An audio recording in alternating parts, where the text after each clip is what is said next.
আজকের যে আমাদের সরকারের ত্রাণ দুর্যোগ ব্যবস্থাপনা মন্ত্রণালয় থেকে যে আয়োজন করা হয়েছে, এর আগেও আয়োজন করা হতো। আপনারা নিশ্চয়ই মনে আছে গত 17 বছর ফ্যাসিস্ট আমলে শত শত হাজার হাজার কোটি টাকা তারা লুটপাট করেছে, পাচার করেছে। শুধু তাই নয়, গরিবের যেই 10-15 কেজি চাউল সেটাও বিক্রি করে খেয়েছে গত সময়ে। এই হচ্ছে বিগত আওয়ামী লীগ সময়ের কর্মকাণ্ড। অতএব আমরা বলতে চাই যে আওয়ামী লীগের সে কাল চলে গেছে, ভুলে যান। এবং আওয়ামী লীগ প্রতি সপ্তাহে সর্বোচ্চবার বিকাশ পেমেন্টে 50 জন হবেন পেমেন্ট চ্যাম্পিয়ন। জিতে নিন টিভি সহ আকর্ষণীয় সব প্রাইজ। সমর্থক নিরীহ ভাই বোনেরা যদি একটু থাকেন এখানে, আমি বলতে চাই আপনার ভুলে যান, দেশকে ভালোবাসেন। প্রথম দেশকে ভালোবাসেন, কোনো দল করতে হবে না, বিএনপি করার দরকার নাই। যদি বিএনপি আপনার জনগণের পাশে থাকে, গরিবের পাশে থাকে, মানুষের পাশে থাকে, দেশের উন্নয়ন করে, বিএনপিকে ভালোবাসেন।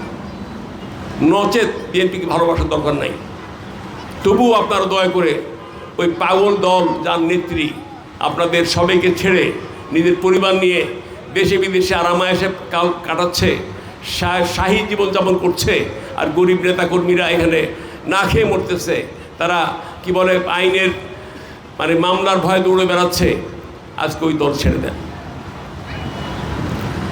ভাইয়ের আমার সামনে বোনেরা বসে আছে বেশিরভাগ। আপনাদের আমরা জানি যে কর্মসংস্থানের জন্যে এই সরকার অনেক কাজ করছে, বিশেষ করে নারীদের জন্যে।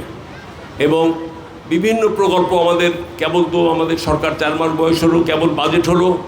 এই বাজেটে আপনার প্রত্যেকটা মন্ত্রণালয়ের প্রত্যেকটা ডিপার্টমেন্টের আপনার কি বলে আমাদের অনেক বড় বড় বরাদ্দ আছে।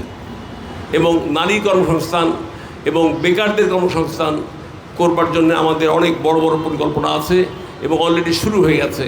আমি বিশ্বাস করি যে ইনশাআল্লাহ এই সরকার আগামী 2 বছরের মধ্যে দৃশ্যমান হবে যে এই দেশের গরিব মানুষের কর্মসংস্থান হয়েছে, নারীদের কর্মসংস্থান হয়েছে, বেকারদের আপনার তাদের চাকরি খুঁজে পাচ্ছে, তাদের চাকরি ব্যবস্থা করা হচ্ছে।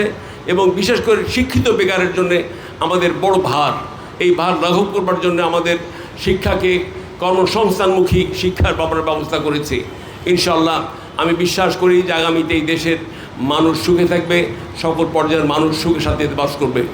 তো যাই হোক, আমার বক্তব্য না বাড়িয়ে আমি আবারও আপনাদেরকে এইটুকুই বলি, আপনারা আমাদের নেত্রী, আপনাদের সেই নেত্রী নিশ্চয়ই আপনাদের হৃদয়ে আছে, মনে আছে বেগম খালেদা জিয়ার নাম। তার জন্য দোয়া করবেন, আল্লাহ তাকে বেহেশতবাসী করুক। আজকে তারই সন্তানের হাতে দেশের দায়িত্বভার, আপনারা দোয়া করবেন যে তার মা বেগম খালেদা জিয়া এবং তার বাবা আমাদের এই দেশের যিনি জন্য যুদ্ধ করেছেন, মুক্তিযুদ্ধের যিনি অধিনায়ক ছিলেন, যিনি স্বাধীনতার ঘোষণা যার আমরা নিজের গানে শুনেছি, সেই মানুষটি শহীদ রাষ্ট্রপতি জিয়াউর রহমানের জন্য দোয়া করবেন, প্রধানমন্ত্রীর জন্য দোয়া করবেন।